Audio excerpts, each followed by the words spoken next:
ጤና ይስጥልን የከበረ ሰላምታችን በመላው ዓለም ሆናችሁ ቃል ስፖርት ዩቲዩብ ቻናላችንን ለምትከታተሉ ውድ አድማጮቻችን ይድረስ ብለናል። ከእናንተ ከሆነ ቃል ስፖርት ዩቲዩብ ቻናል ለዚህም ሰዓት መርጠን ያሰናዳላችሁን ስፖርታዊ ጥንቅሮች በቅደም ተከተል እያጋርናችሁ ቆይታ የምናደርግ ይሆናል።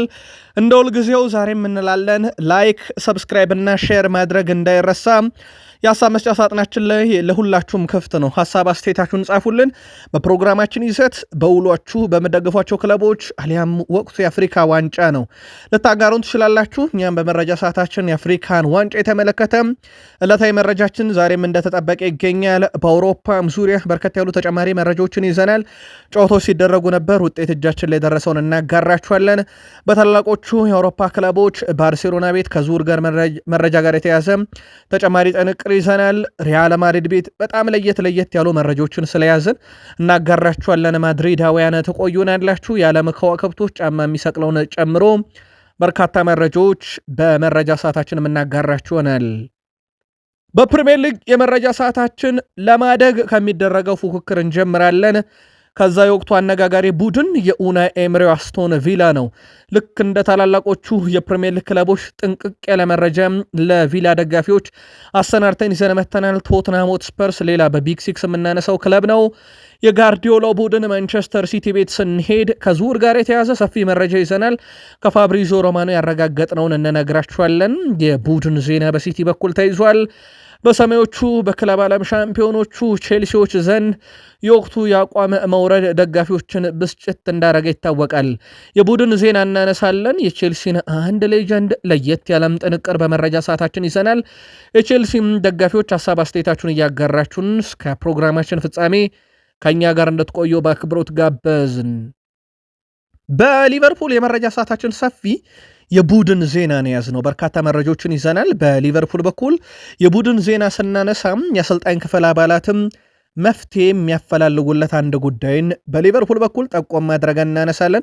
ሳምንቱን ጨዋታ ተጨማሪ መረጃ ይዘንበታል። በአርሰናል በኩል በፕሪሚየር ሊጉ መሪነታቸው ላይ በጣም ከበድ ያለውን ሳምንት ምናልባት ሊያሳልፉ ይችላሉ።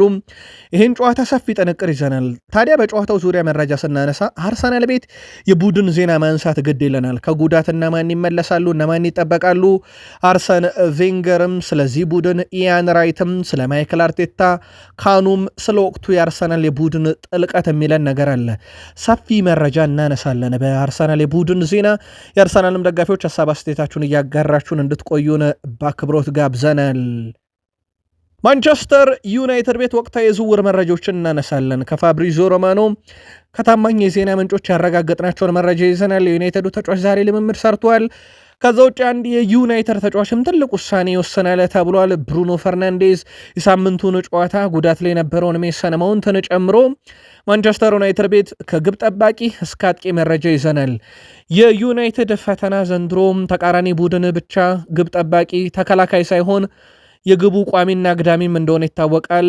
ሩበን አሞሪም ግን የምን ጭንቀት ነው እያሉ ነው። የሳምንቱ ጨዋታ ለዩናይትድ ከደካማው ቡድን ወልቭስም ቢሆን ተጨማሪ መረጃዎችን ማንሳት ግድ ስለሚለን በጨዋታው ላይም ተጨማሪ መረጃዎችን ይዘናል። አብራችሁን ትቆያላችሁ። ላይክ፣ ሰብስክራይብ፣ ሼር ማድረግ እንዳይረሳ ብለናል። ለሀሳብ አስተያየታችሁ ሁልጊዜም አመስጋኝነን። ታማኝ የዜና ምንጫችሁ ከሆነው ቃል ስፖርት ዩቲዩብ ቻናል ሁሌም ፈጣን መረጃዎችን እናደርሳችኋለን። መረጃችን ፈጣን ስለመሆኑ ማረጋገጫ ካሻችሁ ዜናዎቹን የምንለቀበትን ሳይት ብቻ ማየት በቂ ነው። ቃል ስፖርት ዩቲዩብ ቻናል ተጀመረ። መልካም ቆይታ ተመኘን። የአፍሪካ ዋንጫ ጨዋታዎች እየተደረጉ ነው። ተጠናቆ ውጤት እጃችን ላይ ደረሰ። የሞዛምቢክ እና የጋቦን ጨዋታ ነበረ። ያልተጠበቀ ውጤት ነው። ጋቦን ተሸንፋለች። ሞዛምቢክ 3-2 በሆነ ውጤት ድል አድርጋለች። የሞዛምቢክን የማሸነፊያ ግብ ባንጋል ካታሙ እና እንደዚሁም ካሊላ ሲያስቆጥሩ ለጋቦን ግቦቹን ፒየር-ኤመሪክ ኦባሜያንግ እና ሙሳንዳ አስቆጥሯል።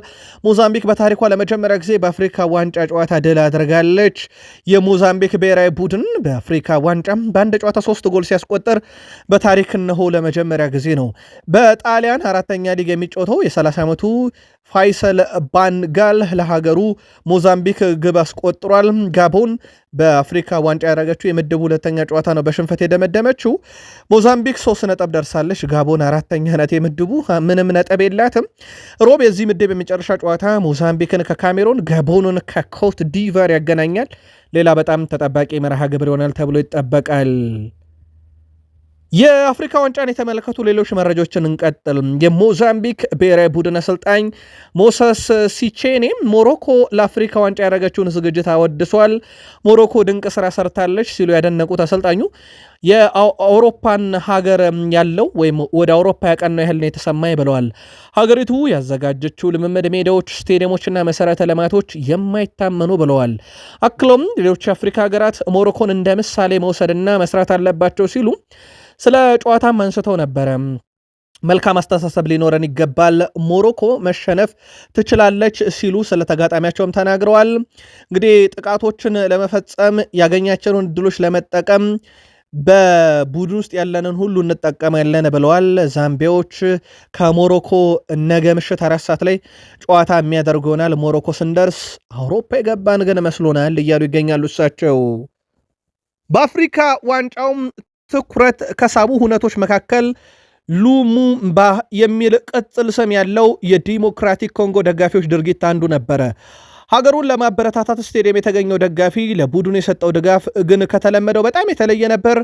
ሀገሪቱ ትላንት ከሴኔጋል ባረገችው ጨዋታ ደጋፊ ጨዋታውን ተጀምሮ እስከሚጠናቀቅ እጁን ከፍ አድርጎ አንድ ቦታ ቆሞ አጠናቋል። ደጋፊው ሙሉ ጨዋታውን እስከሚጠናቀቅ እጁን አለማውረዱና እንቅስቃሴም አለማድረጉ እየተነገረ ይገኛል። ደጋፊው ሙሉ ጨዋታው እስከሚጠናቀቅ እጁን አለማውረዱና እንቅስቃሴም አለማድረጉ ተገልጿል። ደጋፊው የጨዋታውን ይህንን የሚያደርገው የዲሞክራቲክ ኮንጎ የመጀመሪያው ጠቅላይ ሚኒስተር ፓትሪክ ሉባምባን ለማሰብ ነው ተብሏል። በመልኩ ከቀድሞ ጠቅላይ ሚኒስተር ጋር የሚመሳሰለው ደጋፊ የሚያሳየው ምልክት ጠቅላይ ሚኒስትሩ ያላቸውን ሐውልት አይነት መሆኑ በጣም አነጋጋሪ ነበረ። ድርጊቱ በመላው ዓለም መነጋገሪያ የሆነ በአፍሪካ ዋንጫ ላይ ያየነው ሌላ በጣም አነጋጋሪ ጉዳይ ነበረ። የካሜሮን ብሔራዊ ቡድን የፊት መስመር ተሰላፊ ብሪያን ቤሞም የአፍሪካ ዋንጫ ውድድር እንደተገመተው ጠንካራ መሆኑን ተናግሯል። በውድድሩ በመሳተፌ በጣም ደስተኛ ነኝ ያለው ለዩናይትድ የሚጫወተው ካሜሮናዊ ብሪያን ቤሞ ለእኔ ትልቅ ነገር ነው ብሏል። በጣም ከባድ ውድድርም እንደሚሆን አውቄው ነበር ብሏል። ከጋቦን ጋር ያደረግነው ጨዋታ ሁሉንም አረጋግጦልኛል። ከምርጥ ቡድን ጋር ትልቅ ጨዋታ ነበር ያን የሚያደረግነው ብሏል። በውድድሩ ጠንካራ ቡድኖች መኖራቸውን የገለጸው ተጫዋቹም እንደ አጠቃላይ አፍሪካ ዋንጫ እንደጠበቁ ጠንካራ ነው ብሏል። ያለንበትም ምድብ ጠንካራ ትልቅ ጨዋታዎችም ያሉበት ሲል ተደምጧል። ሌላው ኬሊያን እምባፔንም በተመለከተ አሽራፍ ሐኪሚ ሀሳቡን አጋርቷል። የሞሮኮ ብሔራዊ ቡድን ኮከብ አሽራፍ ሐኪሚ የቅርብ ጓደኛው ኬሊያን እምባፔ ሀገሩን ለመመልከት መብጣቱ እንዳስደሰተው ገልጿል። አሽራፍ ሐኪሚ ኬሊያን እምባፔ ሞሮኮን ይወዳታል፣ ብዙ ጊዜ ወደዚህ ይመጣል ሲልም አክሎ በቆይታው ደስተኛ እንደሆነም ጠቁሟል። ሐኪሚ አያይዞም የሞሮኮ ብሔራዊ ቡድን መሻሻሉን እምባፔ መናገሩን ገልጾ የአፍሪካ ዋንጫውን ማሸነፍ እንደምትችል ነግሮናል ሲል ተደምጧል። የአውሮፓ መረጃችን ይቀጥሉ። ወደ ቤተሰቦቻችን በአውሮፓ የጣሊያን ሴሪ አንድ ጨዋታ ተጠናቆ ውጤት እጃችን ላይ ደርሷል። በጣሊያን ሴሪ ኤ ሚላን ከሄላስ ቬሮና ጋር ያደረጉትን ጨዋታ 3-0 ረትተዋል።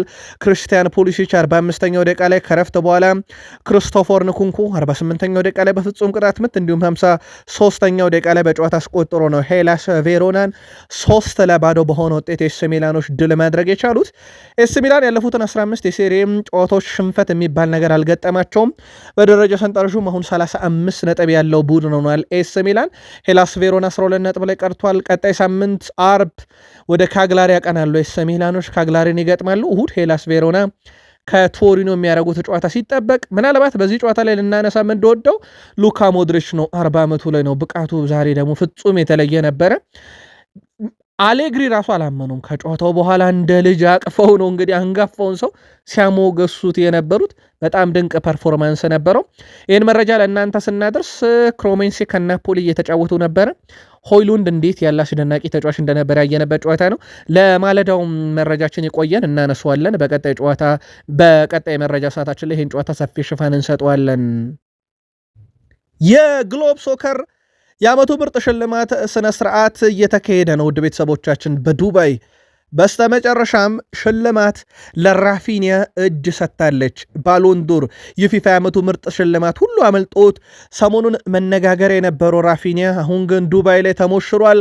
ብራዚል የባርሴሎና የፊት መስመር ተሰላፊ ራፊኒያ 25 የላሊጋ የዓመቱ ምርጥ ተጫዋች በመባል ነው የተመረጠው። ላሚን ያማል በታደመበት የሽልማት ስነ ስርዓት የራፊኒያ ሽልማት የባርሴሎና ፕሬዚዳንት ሁዋን ላፖርታ ተረከበውታል። ራፊኒያ በቪዲዮ ባስተላለፈው መልእክት ይህንን ሽልማት በማሸነፌ ክብር ይሰማኛል፣ ነገር ግን ወሳኙ ቡድን ነው ብሏል።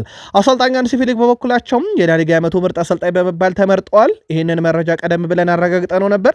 በሌላ በኩል ላሚን ያማል ከ23 ዓመት በታች የግሎብ ሶከር የዓመቱ ምርጥ ተጫዋች ተብሎ ተሸልሟል። ሰሞኑን ይህን መረጃ አጣርተን አምጥተን በሽልማት ስነስርዓቱ ላይ እነማን እንዳሸንፉ እንነግራቸዋለን ብለን መረጃ እንደዚሁ ለእናንተ ውድ አድማጮቻችን አድርሰናችሁ እንደነበረ ይታወቃል።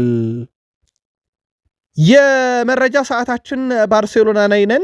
ባርሴሎናዎች በዝውውር መስኮቱ ላይ እንግዲህ ሌዋንዶስኪን በቀጣይ ክረምት ላይ ለቁታል ተብሎ ይታሰባል። ይህን ተጫዋች በነገራችን ላይ ከለቀቁ በኋላ አዲስ ተጫዋች ለማምጣት እቅድ የላቸውም ብሏል ዴሮ ስፖርት። ፌራን ቶሬዝ በክለቡ አሁን መተማመኛ ድምፅ ያገኘ ተጫዋች ሆኗል። ይህ ተጫዋችም በተለይም ፌራን ቶሬዝ በአሰልጣኝ ሃንሲ ፍሊክና በቦርዱ ቀጣይ የ9 ቁጥር ቦታውን ሸፍኖ መጫወት የሚችልና የሃንሲ ፍሊክም የእቅድ አካል መሆኑ ተረጋግጧል። ስለዚህ ሮቤርት ሌዋንዶስኪ በተባለው እቅድ መሰረት ክለቡን የሚለቅ ይሆናል ተብሎ ይጠበቃል። ያው ተተኪው ደግሞ ፌራን ቶሬዝ እንጂ አዲስ አጥቂ ማምጣት አይደለም እየተባለ ነው። የስፔን ዳኞች ቴክኒካል ኮሚቴ በላሊጋ መርሃ ግብሮች ላይ ቫር የተወሰኑ ስህተቶችን ሰርቶ እንደነበር አረጋግጧል። ቫር በተመለከታቸው 51 የላሊጋ ጨዋታ ውስጥ 10 ስህተቶች ሰርቶ እንደነበር የዳኞች ቴክኒካል ኮሚቴ አሳውቋል። በእነዚህ የቫር ውሳኔዎች ከተጠቀሙ ክለቦች መካከል ባርሴሎናና አትሌቲኮ ማድሪድ ተጠቃሚ ሲሆኑ፣ በሌላ በኩል ሪያል ማድሪድ በቫር ስህተቶች የተጎዳ ክለብ እንደነበረም የዳኞች ኮሚቴ ማመኑን ማርካ ዘግቧል። ይቅርታ ነው ማድሪድ የሚጠየቀው፣ ከዚ የዘለለ ነገር አይኖረውም። ግን በቫር ስህተት የተሰራ የተበደለ ነጥብ ያጣ ዘንድሮ ከተፎካካሪዎቹ አንጻር የተጎዳው ማድሪድ ሲሆን በቫር ተጠቃሚ የሆኑት ደግሞ ባርሴሎናና አትሌቲኮ ማድሪድ ናቸው ብሏል። የመረጃ ምንጩ ማርካ ይሁን እንጂ መረጃው ከቫር ስህተቶች ጋር በተያዘ በላሊጋው እንግዲህ ማጣራት ያደረገው የዳኞች ቴክኒካል ኮሚቴ ነው። የማድሪድ ደጋፊዎች አሁን ፍርድ ያገኙ ይመስላል፣ ቢያንስ መበደላቸውን በማመን ደረጃ እንኳን። ኒኮ ፓዝን ማስፈረም የሚፈልግ ክለብ ካለ አሁን ላይ 65 ሚሊዮን ፓውንድ ለዝውውር ክፍት ነው። ግን ሪያል ማድሪድ በ9 ሚሊዮን ፓውንድ ብቻ ተጫዋቹን ማግኘት ይችላል። ፓዝ ሪያል ማድሪድ ለቆ ኮሞን በ6 ሚሊዮን ፓውንድ 2024 ላይ ሲቀላቀል በየዓመቱ ለማድሪድ የውል ማፍረሻም 7 ሚሊዮን ፓውንድ፣ 9 ሚሊዮን ፓውንድ፣ 11፣ 12 ሚሊዮን ፓውንድ እያለ የሚያድግ በጣም ዝቅተኛ የውል ማፍረሻ ለማድሪድ ተቀምጧል። ማድሪድ እችን ስለሚያውቁ የትኛውም ክለብ ገፍቶ ቢመጣ የውል ማፍረሻውን ከፍሎ የግላቸው እንደሚያደርጉት ይታወቃል። ማድሪድ ግን የማይፈልገው ከሆነ ኮሞ 65 ሚሊዮን ፓውንድ ከተጫዋቹ ማግኘት ይችላል። ኬሊያን መባፔን በተመለከተ በዚሁ የማድሪድን መረጃ እያጠቃለል ነው እንምጣ። ኬሊያን መባፔ በ25 በላሊጋ በርካታ ግብ አስቆጥሮ አጠናቋል። 39 በላሊጋው 2025ን ውድ ቤተሰቦች ሲዝኑን ሳይሆን የ25-26 ሲዝን ሳይሆን የ2025 ካላንደሩን ዓመቱን ማለት ነው በ7.98 ሬቲንግ የላሊጋ ከፍተኛ ሬቲንግ ባለቤት በመሆንም እንደዚሁ ማጠናቀቅ ችሏል። የቀድሞ የሪያል ማድሪድ ተጫዋች የነበረው ቶኒ ክሩዝ በእግር ኳስ ሕይወቱ ከገጠማቸው ተጫዋቾች ውስጥ ንጎሎ ካንቴን መቼም እንደማይረሳው ተናግሯል። ካንቴ ፍጹም የተለየ ነው። አንዳንድ ጊዜ ሜዳ ውስጥ ሁሉ ሁለት የሚመስለኝ ሰው ነው። ከምን ቅጽበት ከአንድ ሜዳ ክፍል ሌላ ሜዳ ክፍል እንደምታገኝ ያስገርማል። ንጎሎ ካንቴ በብዙ የተለየ ተጫዋች ነው ብሏል። የቀድሞ የሪያል ማድሪድ ተጫዋች ስላለን የቀድሞ የሪያል ማድሪዱን ኮከብ ክርስቲያኖ ሮናልዶ እናንሳ። ክርስቲያኖ ሮናልዶ ለአልናስር እየተጫወተ ነው። በዚህ ሳምንት 2 ግቦችን አስቆጠረ። ይህ ማለት ውድ ቤተሰቦቻችን ክርስቲያኖ ሮናልዶ 40 ሲደመር ግቦችን ባለፉት 16 ዓመታት አስቆጥሯል። ያለፉት 16 ዓመታት በሙሉ ሮናልዶ ከ40 በታች ግብ አላስቆጠረም። 2025 39 ግብ ነበረው። እንግዲህ ዓመቱ ሊጠናቀቅ በጣት የሚቆጠሩ ያህል ቀናት ሲቀሩት 2 ግቦችን ማስቆጠሩን ተከትሎ 40 ደረሰ። ስለዚህ ክርስቲያኖ ሮናልዶ ባለፉት 16 ዓመት ከ40 በታች ግብ አስቆጥሮ አያውቅም። ኡራጋዊ የፊት መስመር አጥቂ ኤዲሰን ካቫኒ በ38 ዓመቱ ከእግር ኳስ ተጫዋችነት ደግሞ ራሴን ላገል ነው እያለ ነው ኮዲ ሮናልዶ ለ41 ዓመት ጥቂት ወራት፣ ሉካ ሞድሪች በ40 ዓመቱም እየተጫወቱ ነው። ኤዲሰን ካቫኒ በ38 በቃኝ ሊል ነው።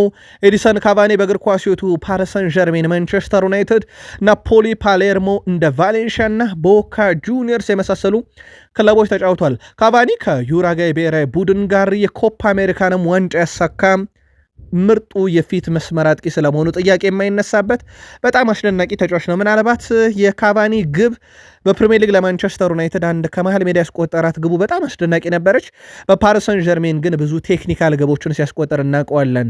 ለማንኛውም በ38 ዓመቱ ከእግር ኳስ ተጫዋችነት ራሱን ለማግለል ወስኗል። ከሰሞኑ ደግሞ ይፋ ያደርገዋል ተብሏል።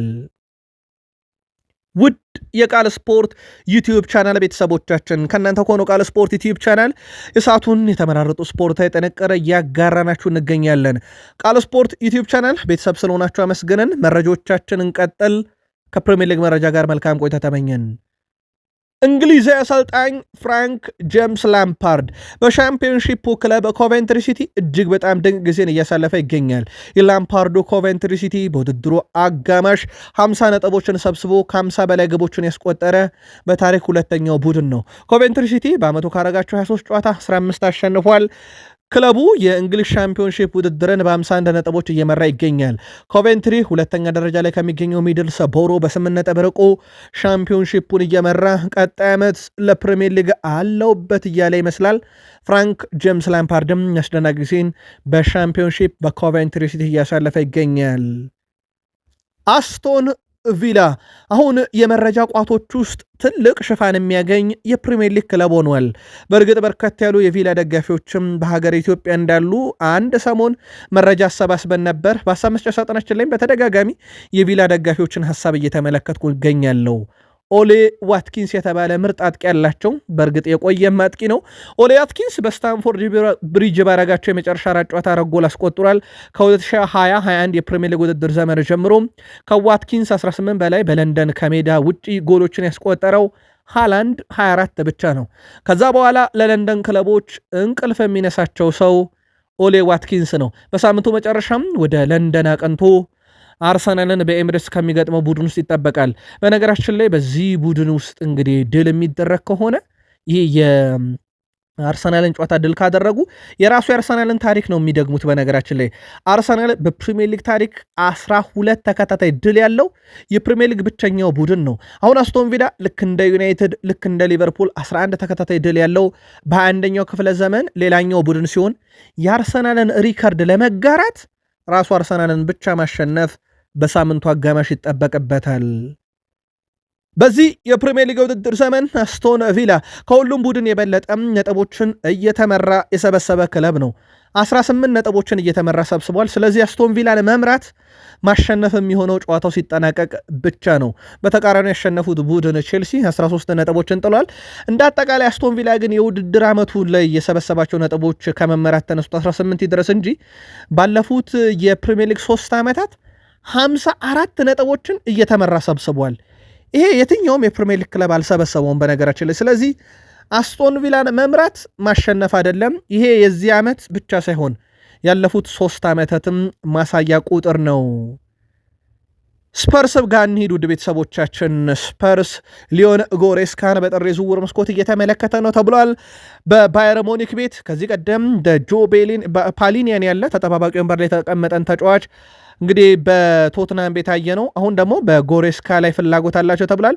ቪንሰንት ኮምፓኒ ተጫዋቹ አይነኬ እንደሆነ ቢናገርም ስፐርስ ይህንንም ተጫዋች ልክ እንደ ፓሊኒያ ሁሉ የኛ እናደርገዋለን እያሉ ነው።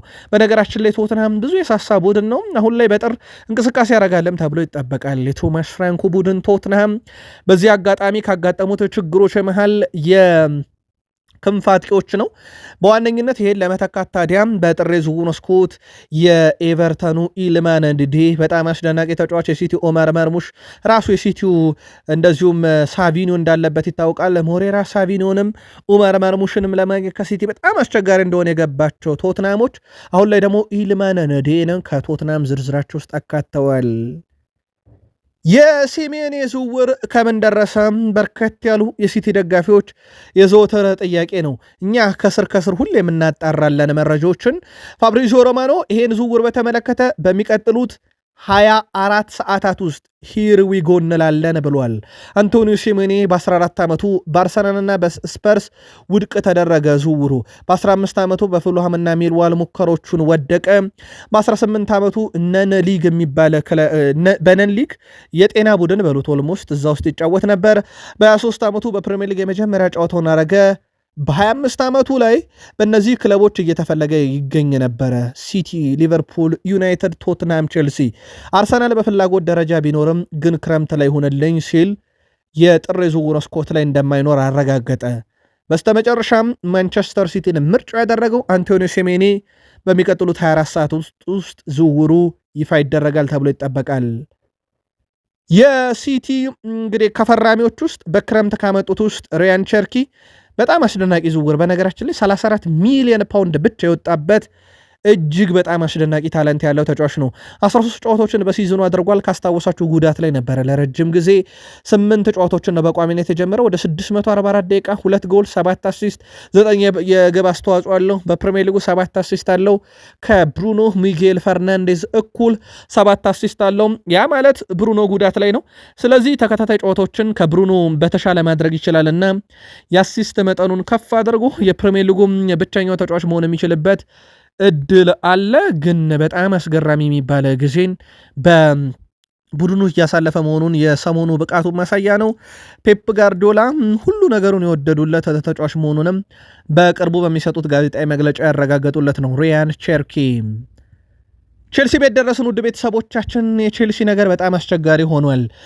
ለትልቅ ቡድኖች ፈተና ነው።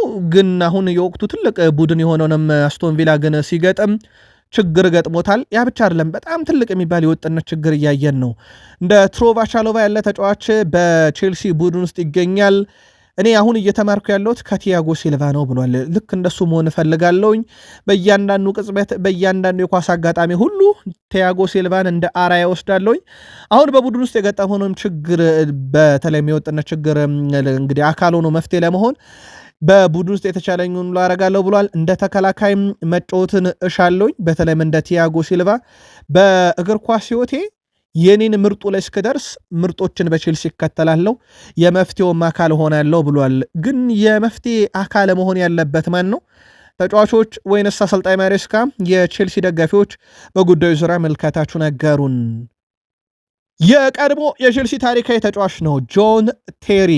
በተጫዋችነት ዘመኑ የተገለገለባቸውን ቁሳቁሶች ለበጎ ዓላማ ገንዘብ ለማሰባሰብ ሊሸጠው መሆኑን ቃል ስፖርት ዩቲዩብ ቻናል አረጋግጠናል።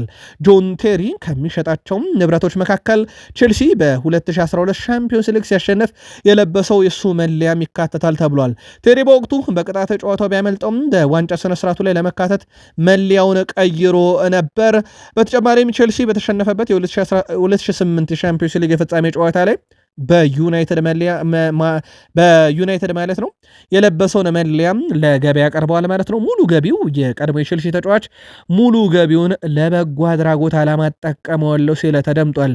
ከሰሞኑ በሰጠው ሐሳብ የቀድሞ ቡድኑን ቼልሲን በተመለከተ ከፍተኛ የሆነ የልምድ እጥረት የገጠመው ቡድን ሆኗል። ለሚቀጥሉት ዓመታት ግን ልምድ እያካበተ ሲመጣ ጠንካራ ቡድን ይሆናል ማለቱ የሚዘነጋ አይደለም። ሊቨርፑል ደርሰናል። የቃል ስፖርት ዩቲዩብ ቻናል ቤተሰቦቻችን ፍሎሪያን ቬርዝን እናንሳ። ፍሎሪያን ቬርዝ በዚህ ሳምንት የመጀመሪያ ግቡን አስቆጠረ ለሊቨርፑል።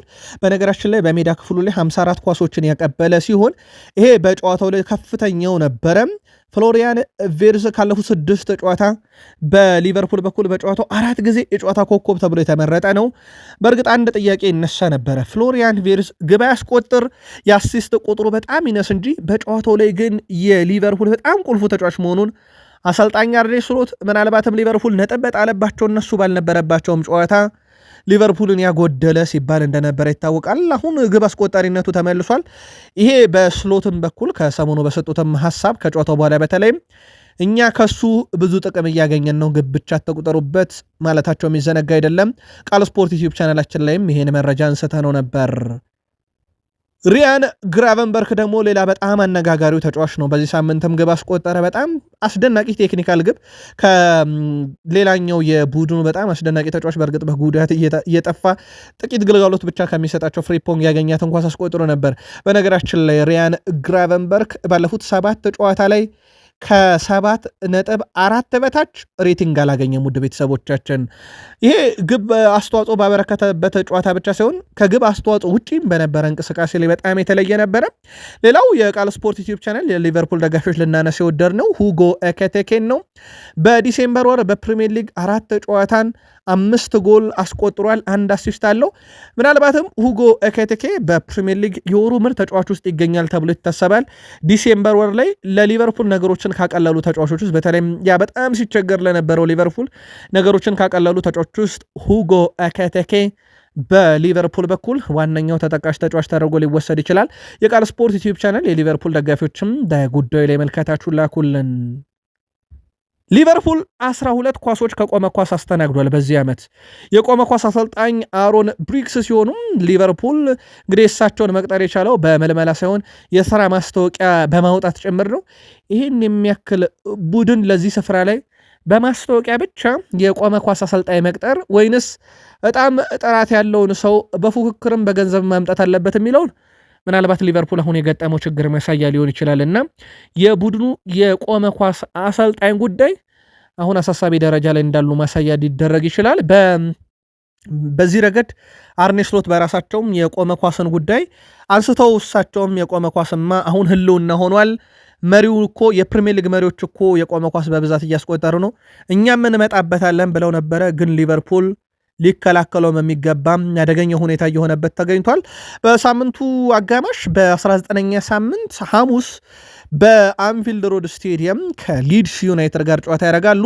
ቃል ስፖርት ዩቲዩብ ቻናላችንም በጨዋታው ዙሪያ ሰፊ ሽፋን በተከታታይ መረጃ ሰዓት በዩቲዩብ ገጻችን የምናጋራችሁ ይሆናል። አርሰናል በሳምንቱ አጋማሽ የፕሪሚየር ሊግ ጨዋታውን በኤምሬትስ ካስቶን ቪላ ጋር ያደርጋል። የቪላ ፓርኩ ጨዋታ እንዴት ድራማ የበዛው አርሰናልን እንዴት ዋጋ እንዳስከፈለው ይታወቃል። አርሰናል ዋንጫ ባጣባቸው ያለፉት 3 ዓመታት ብናይ እንደ አስቶን ቪላ ፈተና ያበዛበት ቡድን የለም። አሁን ደግሞ በሳምንቱ አጋማሽ በኤምሬትስ ስለ ጨዋታ ሲያደርግ ሲቲ ወደ ስቴዲየም ኦፍ ላይት አቀንቶ ሰንደርላንድን ነው የሚገጥመው። የሁለቱ ጨዋታ በብዙ መንገድ ይጠበቃል። ወደ ቤተሰቦቻችን ግን ለሁለቱም ለየት የሚያደርገው ነገር ጨዋታው በተመሳይ ቀን አይደለም የሚደረገው። አርሰናል ቀድሞ ነው የሚጫወተው። ስለዚህ ሲቲ የአርሰናልን የጨዋታ ውጤት አይቶ ይገባል። አርሰናል 2 አጋጣሚ ባለፉት 2 ተከታታይ ሳምንት የሲቲን ውጤት አይቶ ነው የገባው። አሁን ደግሞ ሲቲ የአርሰናልን ውጤት አይቶ ይገባል። ጨዋታውን ዳረን ኢንግላንድ ይህንን የማክሰኞ ምሽት የአርሰናልና የቪላን ጨዋታ በኤምሬትስ ይመሩታል። ቃል ስፖርት ዩቲዩብ ቻናላችንም በዩቲዩብ ገጻችን ላይ በተከታታይ መረጃ ይኖረናል። ጠብቁን። ዩሊያን ቲምበር በዚህ በጣም ወሳኝ በተባለ ጨዋታ ይገኛል አይገኝም የሚለው በትልቁ የሚጠበቅ ጉዳይ ነው። ይህን ተጫዋች በተመለከተ በብራይተን ስኳር ላይ ያልተገኘበት ዋና ምክንያት ከጫና ጋር በተያዘ ነው ተብሏል። ተጫዋቹ እንግዲህ በቀጣይ የአስቶን ቪላ ጨዋታ ላይ መገኘት እድሉ በጣም ሰፊ ነው ተብሏል። የኡናይ ኤምሬ ቡድንን ሲገጥም አርሰናል እንደዚህ አይነት ተጫዋች ምንም ጥያቄ የለውም ያስፈልገዋል። አርሰናል ግን ውድ ቤተሰቦቻችን በዚህ ሲዝን በኤምሬትስ ስቴዲየም ሽንፈት የሚባል ነገር አያውቅም። አንድ ጨዋታ ነጥብ ጥሏል። ከሲቲ ጋር ነው ነጥብ የጣለው፣ ከሁለተኛው የፕሪሚየር ሊግ ክለብ ጋር ማለት ነው። ከዛ ውጪ በሜዳ የገጠማቸውን ሁሉንም ቡድኖች እንግዲህ አሸንፏቸዋል። በክሪስታል ፓላስ እና በአርሰናል መካከል የነበረውም የካራባው ካፕ ጨዋታ ላይ አርሰናል የጨዋታውን በመለያ ምት ስላሸነፈ እንዳሸነፈ ነው የሚቆጠረው። 90 ደቂቃና ጭማሪው ባቻ ቢያልቅም ግን በድምሩ እንዳጠቃላይ እዚህ ሜዳ ላይ አልተሸነፈም። ምናልባት የአስቶን ቪላ ጨዋታስ ማክሰኞ ምሽት ምላሽ እናገኝበታለን። የመድፈኞቹ የቀድሞ አሰልጣኝ ናቸው ኡናይ ኤምሬ። ካስታወሳችሁ ከሰሞኑ ቪላ ፓርክ ላይ አርሰናል 2-1 ባሸነፉበት ጨዋታ ቀድሞ በሰጡት ጋዜጣዊ መግለጫ ላይ አርሰናል ሊታገሰኝ ይገባል ብለው ነበረ። የመድፈኞቹ የቀድሞ አሰልጣኝ እና ቀጣይ ተጋጣሚ የሆኑት አሰልጣኝ ኡናይ ኤምሬ ልዩ ጨዋታ በኤምሬትስ ይጠብቀናል በማለት ስለ ማክሰኞ ጨዋታ ተናግረዋል። ስለ ጨዋታው አርሰናል በሜዳቸው ጠንካሮች ናቸው ሲሉ የተናገሩት ኡናይ ኤምሬ በአርሰናል ጨዋታ ያጨዋወት እቅዳቸውን እንደማይቀይሩና በዚሁ መንገድ እንደሚቀጥሉ ትልቅ ፈተና ቢጠብቀኝም አጮቴን አልቀይርም ብለዋል። ተጠባቂው የአስቶን ቪላ እና የአርሰናል ጨዋታም የፊታችን ማክሰኞ ምሽት 5:15 ጅማሮን የሚያደርግ ይሆናል። ጨዋታውን አርሰናል የሚያሸንፍ ከሆነ የፕሪሚየር ሊግ መሪነቱን እስከ ሐሙስ በ5 ነጥብ ልቆ እንዲመራ ያስችለዋል። ያም አይሆን ሆኖ ግን በተቃራኒው ነጥብ የሚጥሉ ከሆነ ከሲቲ ጋር ያላቸው ነጥብ ልዩነት በ3 ብቻ የሆነና ሲቲ ሐሙስ ስቴዲየም ኦፍ ላይት ራይት ላይ ካሸነፈ በግብ ክፍያ ሊረከበው ይችላል። ይሄም ስጋት ነው ለአርሰናል። አስቶን ቪላ የሚያሸንፍ ከሆነ ያለምንም ጥርጥር ነጥቡን ከአርሰናል ጋር ያስተካክልና በግብ ክፍያ ብቻ ይበለጣል። የማክሰኞ ጨዋታ ብዙ ነገር እንድጠብቅበት የሚያደርገው ይህ ነው። የቃል ስፖርት ዩቲዩብ ቻናል የአርሰናል ደጋፊዎች ምልከታችሁን በጨዋታው ዙሪያ ጻፉልን።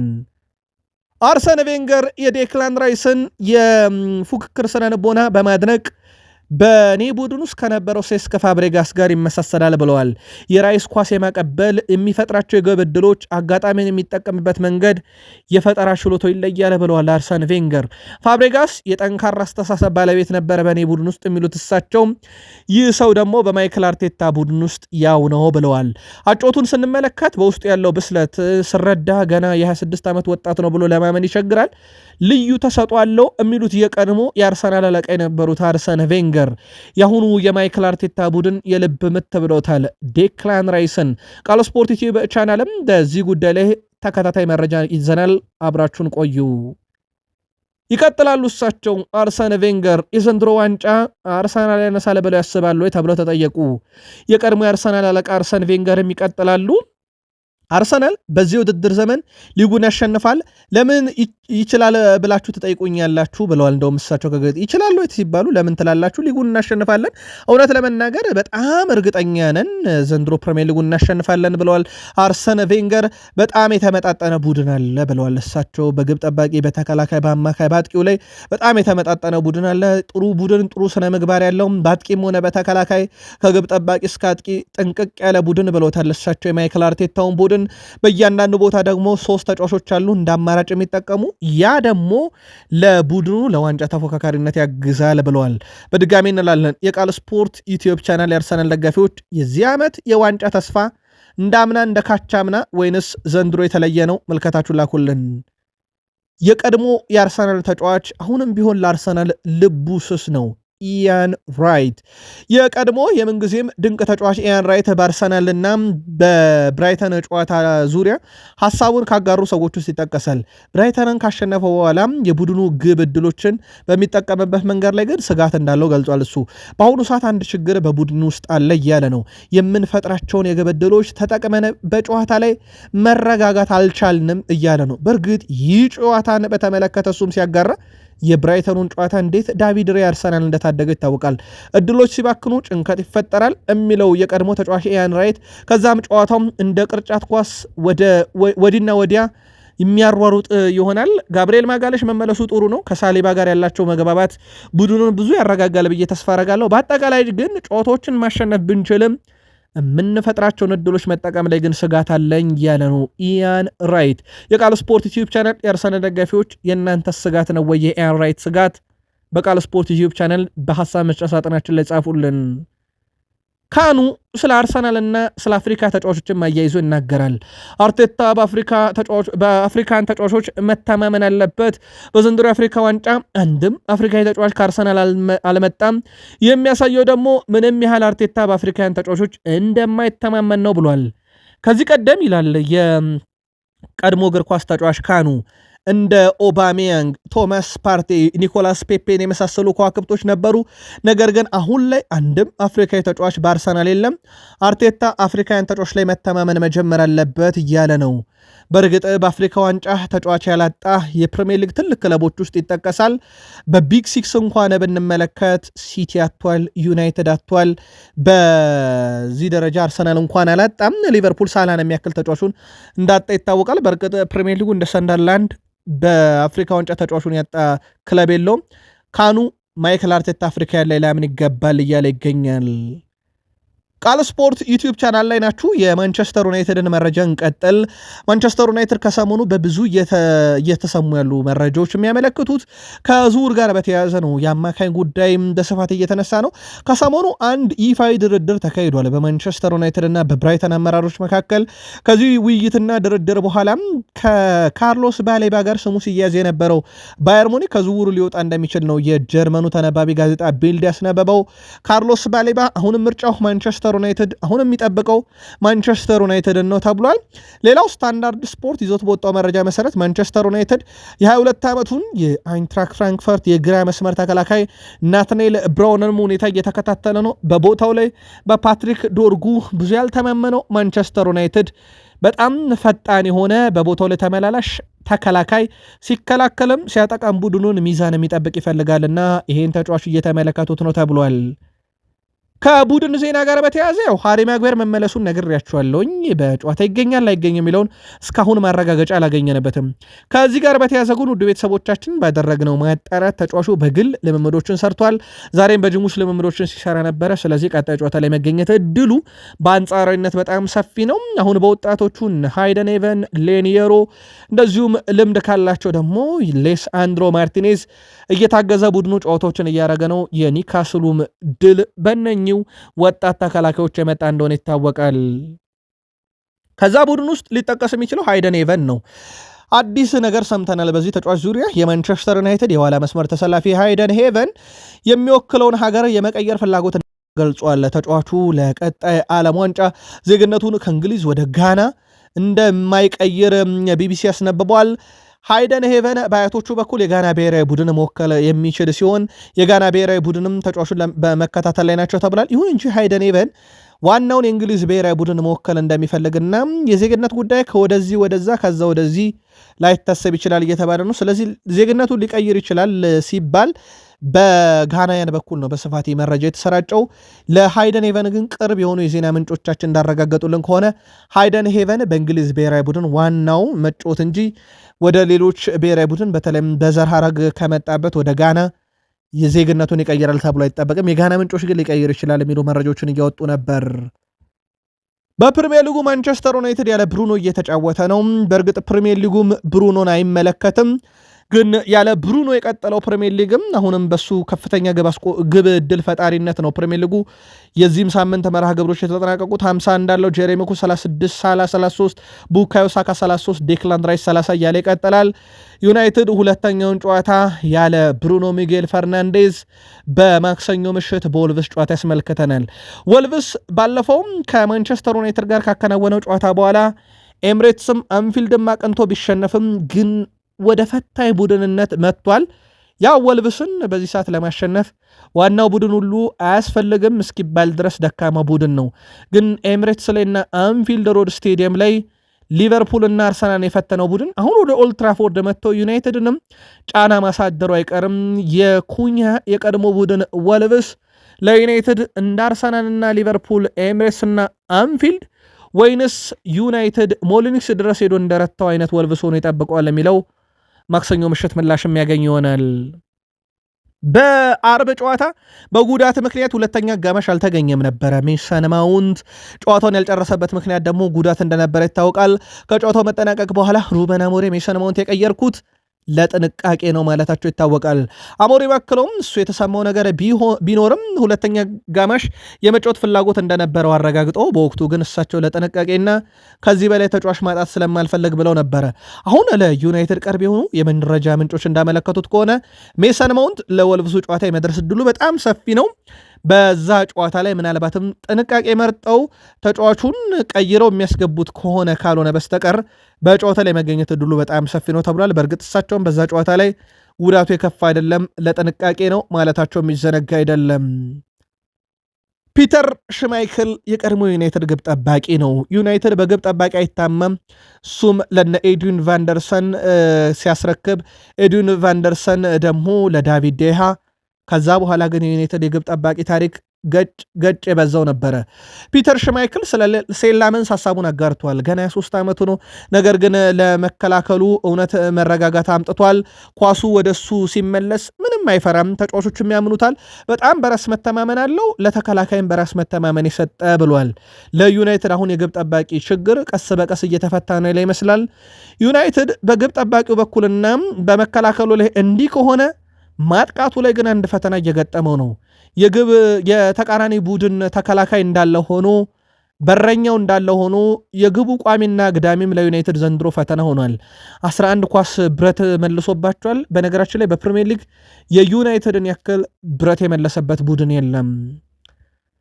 ሩበን አሞሪም ግን ይቀጥላሉ። እሳቸው አሞሪም ከኒካስል ጨዋታ በኋላ በአራት ተከላካይ የኔ መጫወት፣ ክሊንሼት መያዝ፣ ኮቢ ማይኖ ተጎድቶ መውጣት፣ ያለ ብሩኖ መጫወት፣ እነኚህ ሁሉ ነገሮችን መዘርዘር አይጠበቅብኝም። ምክንያቱም እኛ ሁሉንም ጥያቄዎች መለሳናቸዋል በጨዋታ ላይ። አሁንም ወደፊት እንቀጥላለን፣ ያለ እነኚህ ጨዋታ እናረጋለን፣ አሁንም ይቀጥላል ብለዋል። ማንቸስተር ዩናይትድ ከወልቭስ ማክሰኞ ምሽት 5:15 ታህሳስ በኢትዮጵያን አቆጣጠር በኦልድ ትራፎርድ ጨዋታ ይደረጋል። ተከታታይ መረጃ በዚህ ጨዋታ ዙሪያ ይኖረናል። ልክ እንደ ሌሎቹ መረጃ የቃል ስፖርት ዩቲዩብ ቻናል የማንቸስተር ዩናይትድ ደጋፊዎችም በጨዋታው ዙሪያ ተከታታይ መረጃ ስለሚኖር ቤተሰብ መሆናችሁን እንዳትዘነጉ። ቃል ስፖርት ዩቲዩብ ቻናላችን መነሻችንን አህጉራችን አፍሪካ የአፍሪካ ዋንጫን አድርገን ዛሬ የነበሩ ጥቂት ጨዋታዎችን በአውሮፓ ዙሪያ ታላላቅ ክለቦችን ወቅታዊ መረጃ ለእናንተ ውድ አድማጮቻችን በዚህ መልኩ አሰናድተን ያቀረብንላችሁ ጥቂት ደቂቃዎችን ብቻ ቆይተን ቃል ስፖርት ዩቲዩብ ቻናላችን ተጨማሪ መረጃዎችን ይዘን እንመጣለን። እስከዛው ሰናይ ጊዜ ይሁንላችሁ።